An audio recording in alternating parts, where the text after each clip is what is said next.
كله تمام الحمد لله. كله الحمد لله. أنا جاهز. He wanted to kill and cut the throats of anyone that was in the U.S. against his country. He wanted to take the whole building down. When he dialed the number, it would detonate the device and murder thousands of people right in front of him. Adrenaline-fueled manhunts, tactical takedowns, high-stakes games of cat and mouse. Across America, elite teams of FBI agents are on a mission to hunt down the most wanted criminals in the country. Every day, they put their lives at risk to save yours. This is law enforcement to the extreme. This is FBI Takedowns.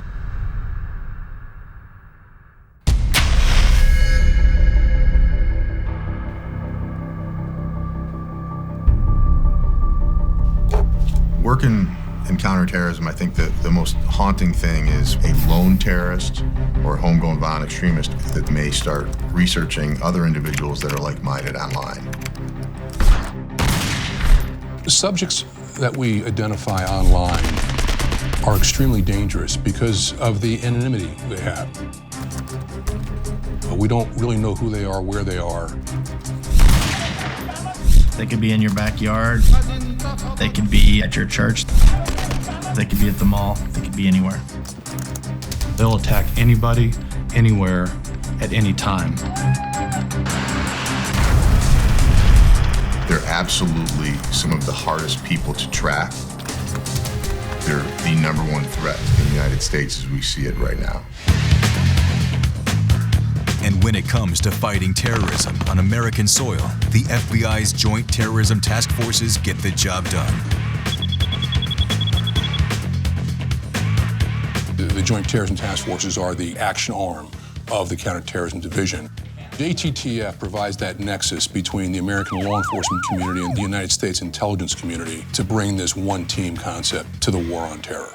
Their critical mission: identify potential attackers and neutralize the threat. Trouble is, the plotters are hiding deep in the shadows of cyberspace. Al-Qaeda, like any modern organization, morphs, stays current, and to get their message out, they've gone online.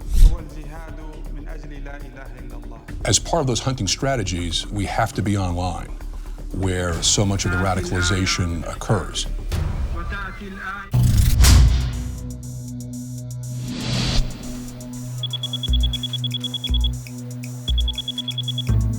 The FBI never stops monitoring extremist forums, trolling for terrorists planning the next attack on America. Hey, Agent Smith, come take a look at this. And in early 2009, an intelligence agent hones in on alarming posts from an anonymous user calling himself Abba al-Yubi. What made this subject stand out were two things. First of all, he made very clear that he was in the United States. Secondly, that he wanted to attack, and that his motivation for that attack was to serve as a soldier of Al-Qaeda and to personally serve Osama bin Laden.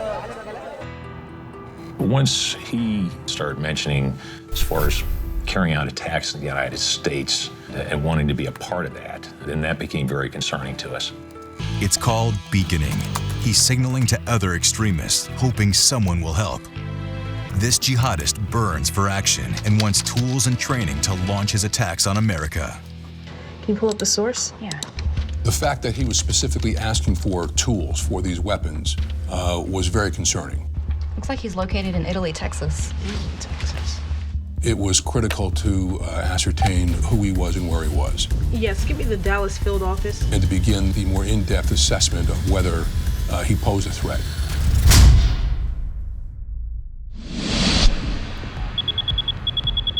Good morning, gentlemen. It's a new case we're looking at. FBI analysts track the jihadist post to the IP address of 19-year-old Hassam Smati outside Dallas, Texas. Jordanian citizen.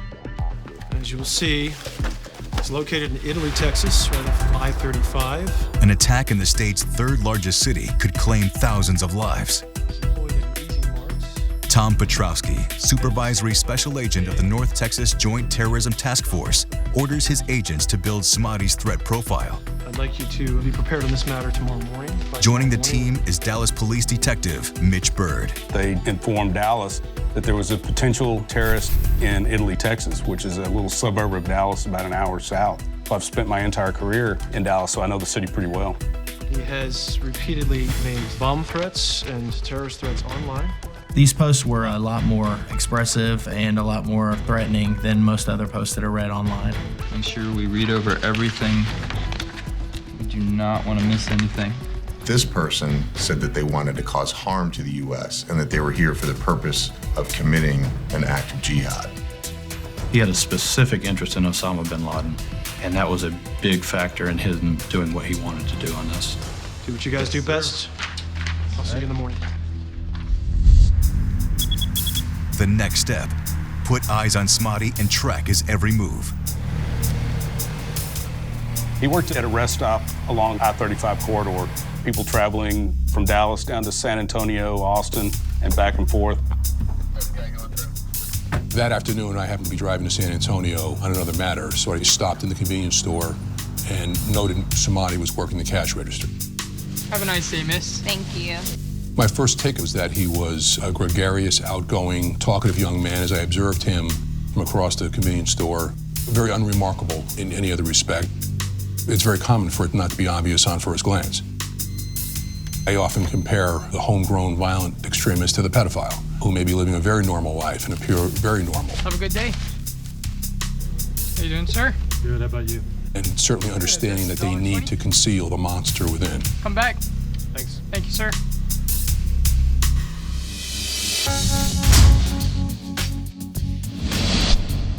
Sensing they're onto something big, agents begin surveillance on Smadi's home.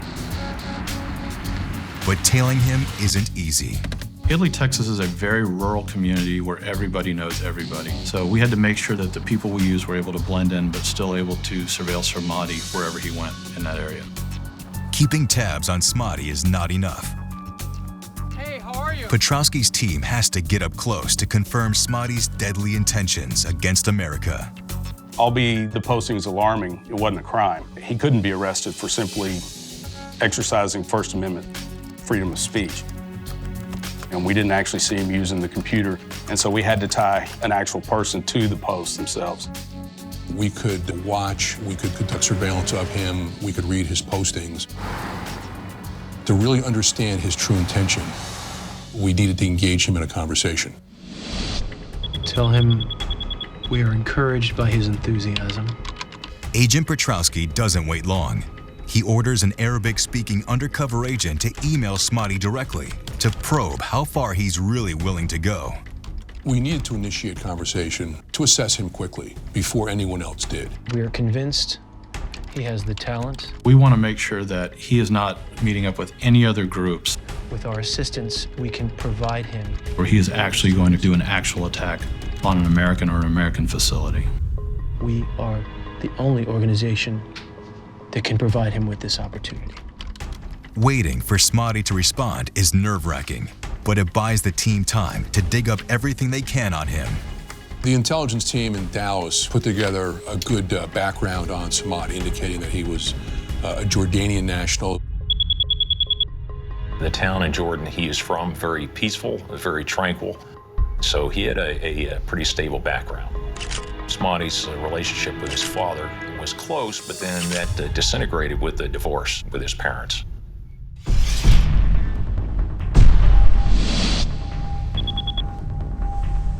After his mother dies, Smadi is sent by his father to the U.S., where he dreams of building a new life for himself. Smadi's relationship with his father after his mother died was very negative. يا راجل يا عجوز انا مش عايز اروح حاجه معاك. امشي امشي انا مش عايز اروح حته معاك. امشي. He didn't have any type of base that he could plug into, either with family or among those around him in Texas. That's when the Taking Time bomb started taking off. Angry and aimless, Smadi hates his new home and starts fantasizing about hurting Americans. He is ripe for radicalization. Like a loner drawn to gang culture, Smati cops an attitude known as jihadi cool.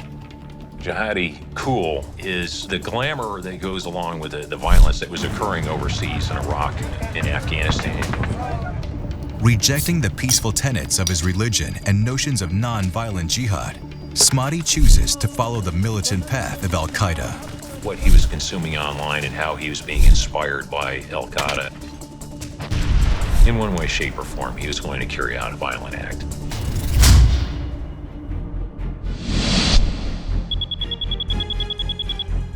After weeks of unblinking surveillance and online tracking, agents get him to bite. Sir, he responded. Hussam Smati replies to the undercover agent's email. It's taken 2 months to finally hook him. And if the FBI fails to reel him in, Americans will die.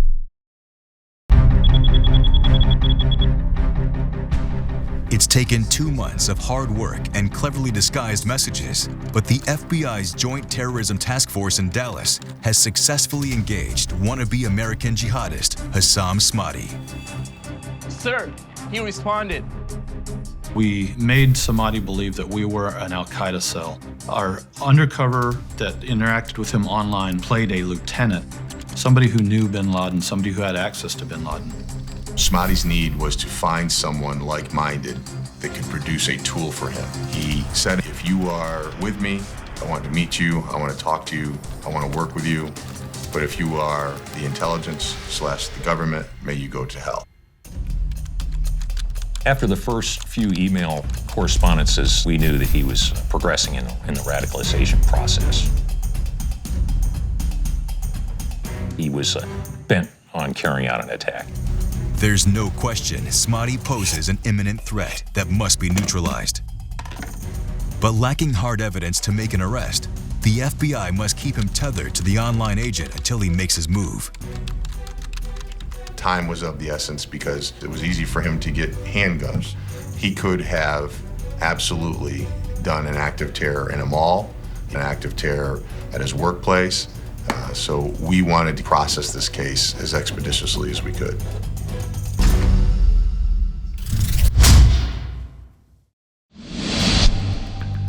Outside Dallas, the Joint Task Force steps up its surveillance.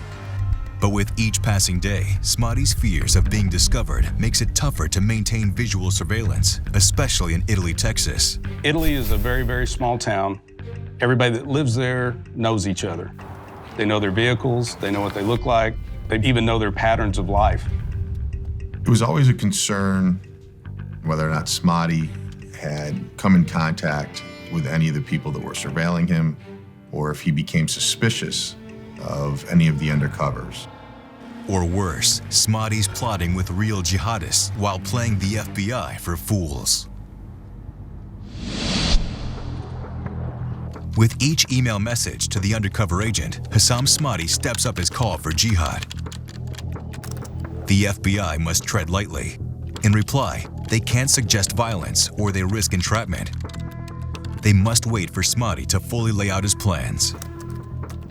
If the FBI is entrapping people, then we lose all credibility.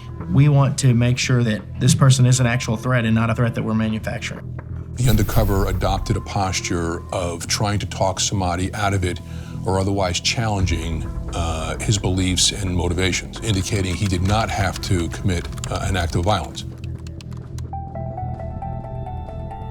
Every single time, Smati came back more vehement in his mindset and that he wanted to kill and cut the throats of anyone that was in the U.S. He accepted no other mission, no other path of jihad other than mass murder in the name of Al-Qaeda. He's reached the tipping point. Over the past 2 months, agents have watched Smati morph from a shrill online extremist to a jihadist with a violent mission.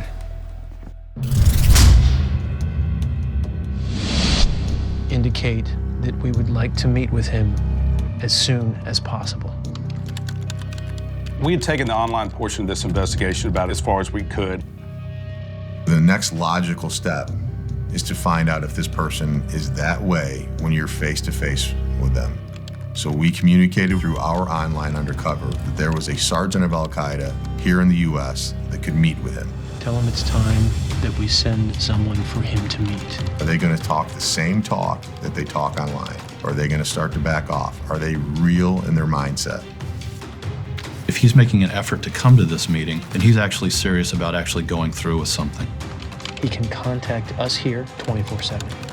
The team invites Smadi to meet an agent posing as a soldier of Al-Qaeda who will judge Smadi's dedication to the cause. Smadi jumps at the chance.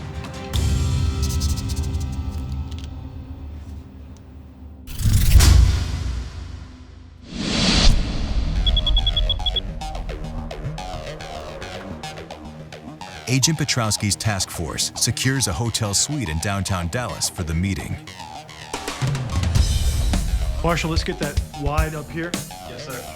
We did not want to go on Smadi's turf. We didn't want to be alone with him in his house because one of the factors was that we wanted to ensure that we could record the events for evidentiary purposes. The setup was 2 hotel rooms side by side. In one hotel room, we were set up with cameras, and in the other hotel room, we had the monitoring equipment, as well as a safety crew to help protect the undercover employee during the meeting. We weren't sure what was going to happen. Is he really going to show up? And if he shows up, who's going to come with him? It's a high-stakes case that lives or dies on the agent's ability to convince Smadi he's truly a soldier of Al-Qaeda. You have to have somebody that will relate to the individual. Let me know when it's up. Yes, sir. Audio's ready. Great. Someone that he can talk to, somebody he can believe. We found an experienced officer who at that point had around 20 years of undercover work. Stay on him. He's early. There's a number of ways this could have gone badly very quickly. We had a plan for those. Stay on him. So, most important is to make sure he's not speaking to anybody else. One of the fears was that he would sniff out this meeting and take vengeance on our undercover agent. No visual on a weapon. Be alert and stay quiet. There was no weapon visible, but Smadi certainly could have been armed. And until he knocked on the door, we were all very concerned of the threat he potentially posed to the undercover. Our number one priority is the safety of the undercover. 3 months of careful planning and cultivation come down to this make-or-break moment. At risk is not only the safety of one of their own, but the fate of potentially thousands of innocent Americans.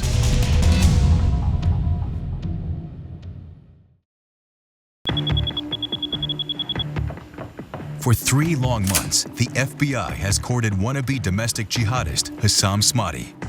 And the ticking time bomb has finally agreed to meet with an undercover agent he believes to be an Al-Qaeda operative. Next door, Special Agent Tom Petrowski and his Joint Terrorism Task Force are secretly monitoring the meeting, ready to storm the room at the first sign of danger. He was very confident, showed no fear, didn't appear nervous, anxious, appeared cold and confident. And they sat down and began having a conversation. وانا جاهز ومستعد اللي انا محتاجه بس انا محتاج الاسلحه محتاج العده. We were very nervous to make sure that this wasn't some sort of setup, if there wasn't something that he was trying to accomplish, if there was any oddity to him, was there something where he could become violent quickly. بقالي فتره طويله مخبي نفسي ومبسوط ان انا اشوف حد يفهمني وحد. Though an Arabic language analyst is recording every word, the other agents don't know what Smadi is saying, forcing Petrowski to trust the translator's body language. I remember noting the nonverbals on my translator. As he would shake his head, his eyes might widen. Several times he would look up and glance at me, indicating that what he was hearing was very, very interesting. انا جاهز ومستعد انا ما دام عندي العده احنا نقدر نتحرك. So we were pretty well packed in that room. Everyone was trying to be very quiet, making sure that we could listen and watch monitors to see if anything happened. Very tense for us, but even more so we could tell for our undercover who was next door, who was in harm's way. Working without a script, the undercover agent convincingly plays his part while extracting what he needs from Smadi. Smadi gave the reasons why he was wanting to do jihad, and he showed this comfort level That caused a bit of an alarm for us in that he was so serious right away just upon meeting this person. He was not happy with the United States. He was not happy with our involvement overseas, and that he was, in fact, dedicated to doing a terrorist act within the United States. Smotty's chilling oath hardens the agent's resolve to take him down. So far, so good. Hussam Smotty believes he's found a sleeper cell to fulfill his dreams of destruction. Smotty was all in. We decided that we had to make sure that we stayed on top of this every minute of the day. Smotty left the interaction having no idea that he had just spoken with the FBI and believing that he had cemented his relationship with this Al-Qaeda sleeper cell. I think everybody was kind of a little bit in shock about how the meeting went. I pulled the undercover aside and I just said, look, just between us, what do you really think? I'll never forget it. He looked at me and he said, Tom, I just looked into the eyes of Satan. So what do you think? This one is going all the way. This kid is the real deal. This is going to go the distance, so fasten your seatbelts.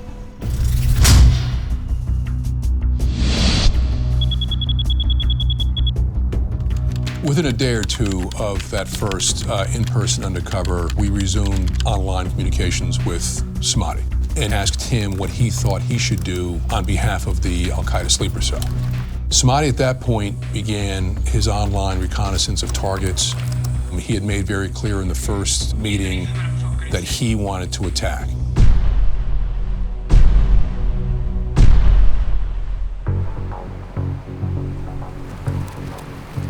Smotty almost from the beginning keyed in on financial infrastructure. He was under the impression that we had a weak economy at this time and that any direct impact on that would cause the financial institution in the United States to crumble.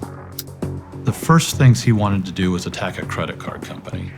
And when he did that, he brought up certain things that he would do, such as using a vehicle, parking that vehicle in a location, walking away from it, and detonating a bomb. It definitely ramped up the concern level when he would do his own missions. At that point, our assessment of him as a potential threat went up exponentially. Once we communicated with our headquarters on what we had, how it was moving, this became, instead of the largest case in Dallas, one of the largest cases in the FBI.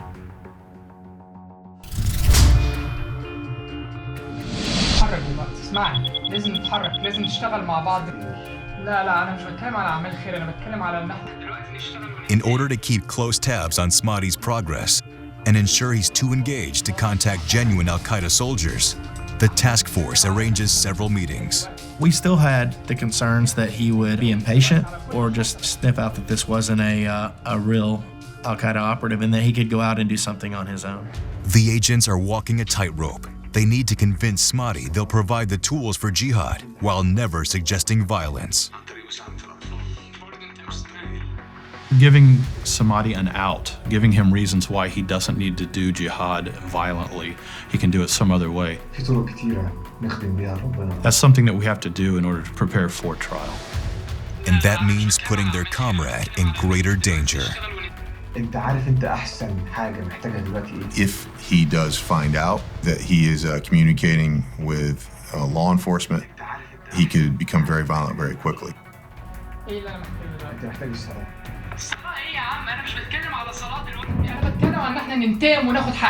The part that gets scary is if we were to lose control. ده اللي انا بتكلم عنه دلوقتي وقت القصاص وقت الجهاد. I think at that point, then we're very concerned of what could possibly happen.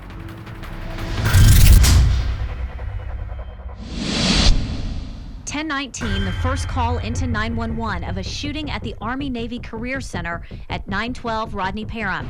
While FBI agents are carefully courting Smotty, another domestic terrorist strikes. A lone gunman attacks a military recruiting center in Little Rock, Arkansas. I hear about 6, 7 loud bangs. I look over and there's a black sports truck pulling out. The drive-by shooting is carried out by Carlos Bledsoe, an American who converted to Islam and became radicalized while teaching in Yemen. The crime invigorates Smotty to broaden his list of targets. He applauded the effort, but wanted to make sure that his effort was larger than going in and shooting up one location. And he believed a bomb would make that large impact. Smati indicated he wanted to hit a military target because he was very impressed with the fallout of the attack that Bledsoe did. The Army National Guard in Dallas would make a worthy target, but Smati wants mass civilian casualties, setting his sights on Dallas's Love Field Airport. That's when he came up with a potential idea of having multiple targets, where he could leave a backpack, maybe in a bathroom at Love Field, and then go to another location. ايوه بص وريني انا عايز اوريك انا رسمت الرسومات دي هنا اهو حديقة الحب في دالاس وهنا السلام الأمتعة وانا الفكرة ان انا احط قنبلة هنا اهو واحط قنبلة تانية هنا اهو وان انا افجر المكان كله. He noted that multiple attack scenarios overseas appeared to have a much more terrorizing impact than one single attack. ايه رأيك؟ بس الأماكن دي عمرها ما تتملي بناس، مش هيبقى في عدد كبير. لا ازاي حديقة الحب في دالاس ما فيهاش ناس كتير؟ أنت رحت قبل كده حديقة الحب في دالاس شفتها؟ عمرها ما تتملي. He obviously put a lot of thought into this and was trying to imitate what Al-Qaeda was doing overseas. لا لو ما فيهاش ناس كتير يبقى انا لازم افكر في الموضوع علشان انا هدفي ان انا افجر ناس كتير. انا عايز الموضوع يبقى كبير يعني. براحتك. طب خليني افكر في الموضوع. Somebody planned on putting a backpack-type bomb with shrapnel into a bathroom area of the airport, close to baggage claim. I walked through the airport and tried to put myself in somebody's shoes and in his mindset and how I would do it and where I would do it. And then I figured out that it would be pretty easy to execute. And that was very, very frightening at that point. For 5 months, the Dallas Task Force has been consumed with the careful monitoring of Hassam Smati's every move. But they're far from finished. With Smati running loose through the city, handpicking potential targets, the operation's demands are growing. It was extremely stressful. Smati at this point had been designated as a Tier 1 threat, and the day-to-day tasking of conducting surveillance of such a target was really stressing my team. He could do anything without us being involved. He could decide that he wanted to attack somebody with a knife, or he could find a gun and go attack any group. You're never 100% sure on what the subject is thinking. He can change his mind, he can do what he wants. It was time to pick up the pace and decide what we were going to do with Smati. He really was trying to find that perfect attack. This was not random. He was putting a tremendous effort into this. And I remember he wrote finally saying, "This is it. I have found the target. I'll apprise you soon."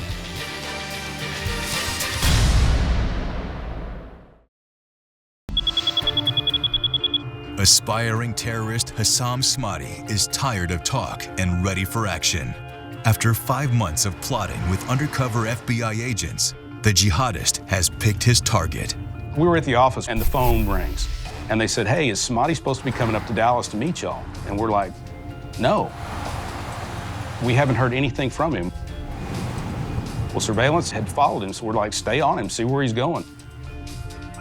Obviously, our surveillance teams were very nervous when he was driving around different buildings in downtown Dallas.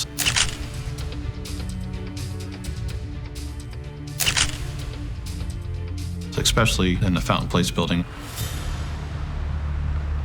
Fountain Place was a 60-story glass skyscraper in downtown Dallas. It's a beautiful building. It's one of the main cityscape structures that you see when you come in through town. It's also exactly the target Smati's been looking for, a major banking center. A bombing of Fountain Place would be a 9/11 in Dallas's eyes. When he did his reconnaissance on foot, he took a backpack with him because he wanted to see if he could get that backpack into the building past security. He knew exactly where he wanted to go. He knew how he wanted to deliver the device. Even as an untrained operator, he was making very astute observations and generated a very thorough report on what he thought of Fountain Place as a target.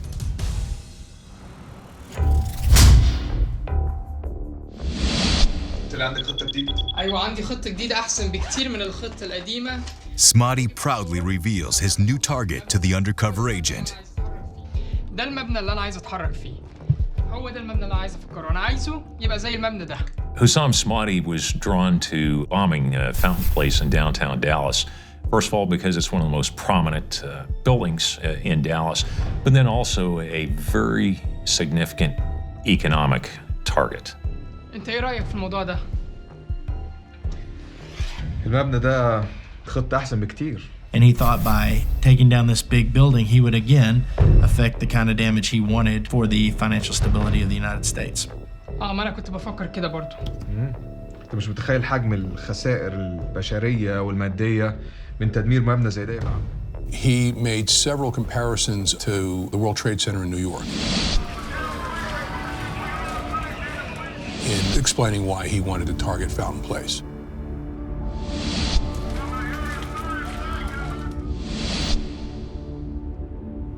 So once he had his target, the conversation turned to what he wanted us to do for him. فكرة أحسن بكتير جدا. The only thing he was missing was an explosive device. تعرف حجم الخسائر المادية والبشرية. He quickly realized that one backpack bomb in the Fountain Place wasn't going to do enough damage. بفكر كده الموضوع هيبقى أكبر بكتير. So he decided he wanted a bigger bomb, a vehicle improvised explosive device. أنا معايا حاجات تعمل ديناميت تقريبا. خليني أوريك. He knew there was a parking garage underneath. جبت ده وأنا مستعد أخلص الموضوع. I want a truck bomb. I want to drop the building. بص يعجبني فيك ذكائك وحماسك. Just like the ones used in the Oklahoma City bombing and the 1993 attack on the World Trade Center. His only problem, Smati doesn't know how to build a bomb. الديناميت عمره ما يفجر مبنى كبير زي ده. أمال إيه يفجروا؟ أنت محتاج C4. So to keep him under their control, the agent agrees to build one with the destructive power Smati wants. اللي احنا عايزينه وأنا جاهز أتحرك. الموضوع ده الديناميت عمره ما يفجر مبنى كبير زي ده. أمال إيه يفجروا؟ That allowed us to make sure that the tools that were provided were something that would not endanger the public at all. طب كويس، أنا محتاج مساعدتك علشان نقدر نتحرك في الموضوع ده يا أخويا. We could control the timing. We could tell him that the other brothers were working on the device and that it would take us some time to process. Bent on mass destruction, Hussam Smati won't be kept waiting indefinitely. But before the FBI can bring him down, agents need to build up their case by providing him with the bogus bomb as soon as possible. It was an all-office special. Not everybody that had anything to do with the case all came together, so we used our special agent bomb technicians.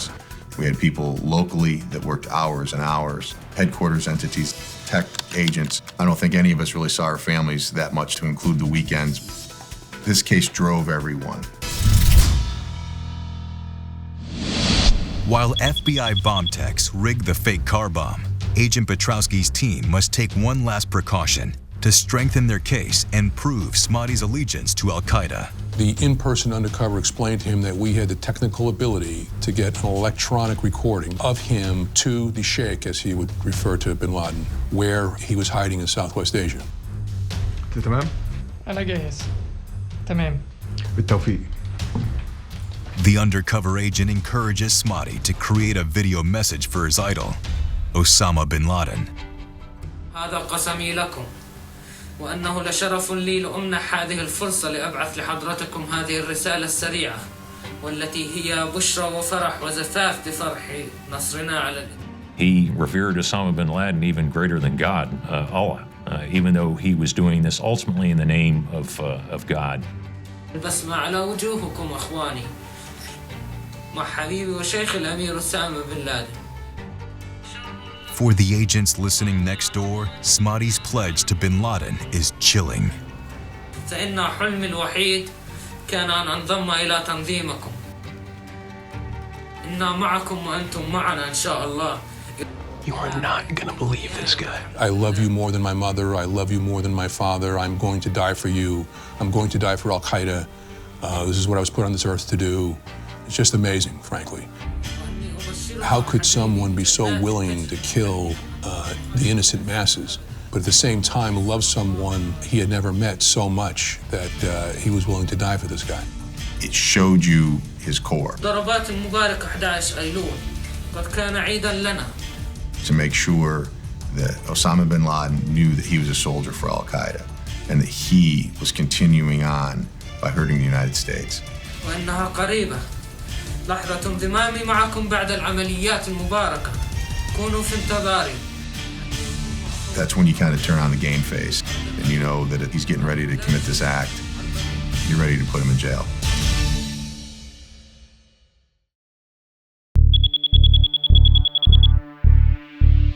The day has come to take down terrorist Hassam Smati.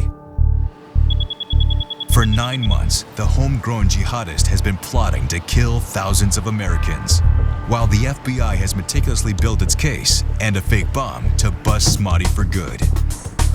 ازيك يا اخويا؟ كله تمام الحمد لله؟ كله الحمد لله. أنا جاهز. أنا جاهز. معاك المفتاح؟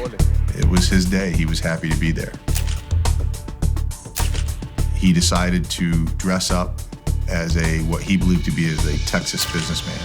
He wore all black with a red tie and a black cowboy hat. The bomb that was crafted for Smati was built by special agent bomb technicians in the Dallas FBI office. Every component was real except for the explosives. We used inert C4, but the wiring, the command detonating devices were all wired correctly so that if it was adapted with a real explosive, it would have gone off. It was hard to believe that he wasn't backing out at that point. أيوة أنا كده كله تمام. ده اللي أنا كنت بدور عليه. شكرا. He looked at it and it's game on. شكرا. This guy's committed.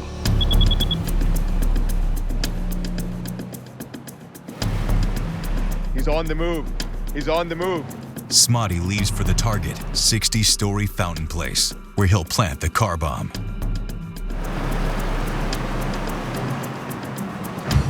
Agents head to the takedown location, but they're not to make a move until Smati returns to trigger the bomb. There's a stairwell right up at the top of the parking garage, right where we wanted the undercover to park when he brought Smati back so that they could actually detonate the device. All we had to do was open the door and step out, and we'd be right on him.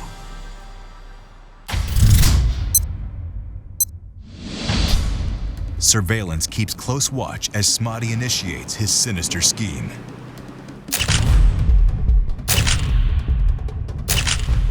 Smati would drive the vehicle down into the parking garage, park it in a location best suited to cause the most damage when it detonates. In the truck were several tubs of ammonium nitrate. Out of the ammonium nitrate were explosives that he could see, detonators, and lots of wires that were all leading to each other. It all led to an arming device that was in the middle of the truck right next to where he drove. We had come up with a 13-point arming plan.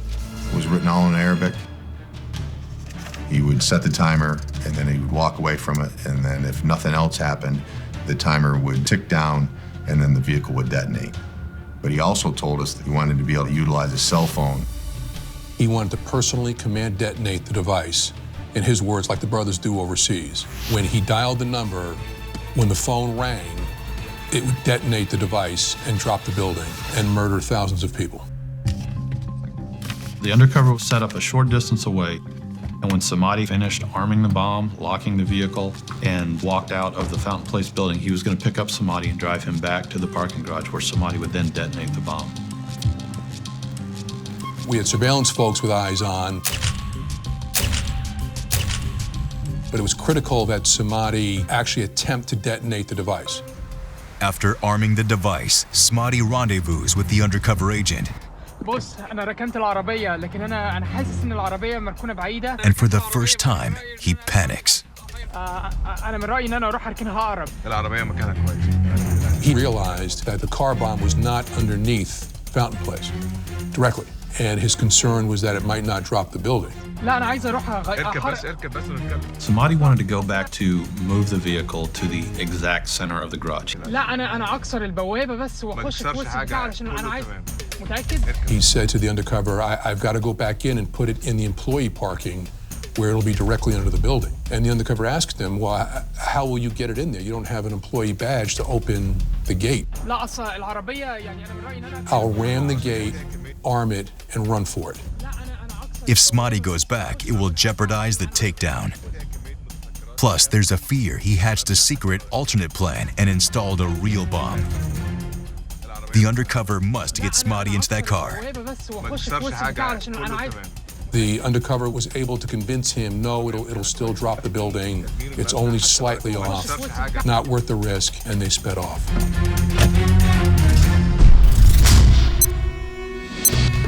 While Smoddy and the undercover return to the parking deck, the rest of the task force preps for the takedown. 9 months of planning hinge on just a few fast-approaching seconds. We were actually only in the stairwell for approximately 15 minutes, but it seemed like hours waiting on this. I was parked halfway in between the parking garage and Fountain Place where I could observe both.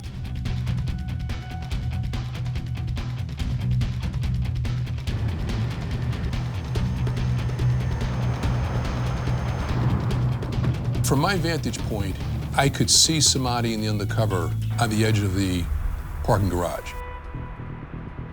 Smoddy has chosen a prime view of Fountain Place. When he taps send on his cell phone, the 60-story tower of glass will shatter before his eyes. Or so he thinks.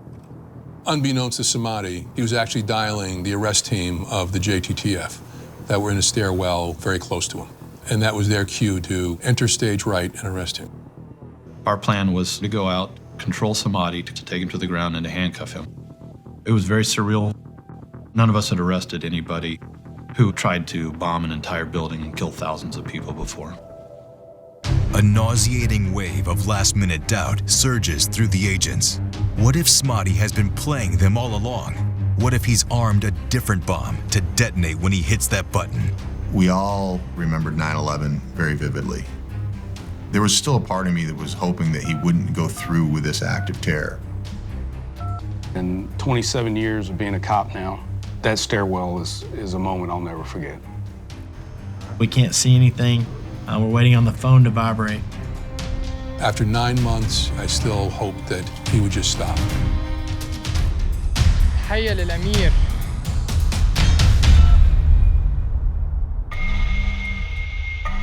I don't know if any of us were prepared when that phone started to vibrate. And I know I pictured 9/11 in my head. I pictured the boom. I just took it and held it up to the crew. I remember seeing Mitch's face. I do remember both of us just having the same thought. I just can't believe he did this. Then it was time to go to work. To Smoddy's disbelief, the Fountain Place tower is still standing. He keeps hitting the send button. Get down! Get down! Get down on your knees! Even as JTTF agents swarm toward him. He knew it was over. I looked face to face with him, and I knew, and he knew, and the team knew that we had overcome. 9 months is over in 3 seconds. It was just relief. I'm just glad it's over. It was an emotional dump. Suspect is in custody. I repeat, suspect is in custody. My team was safe. We succeeded. It was a moment I won't forget.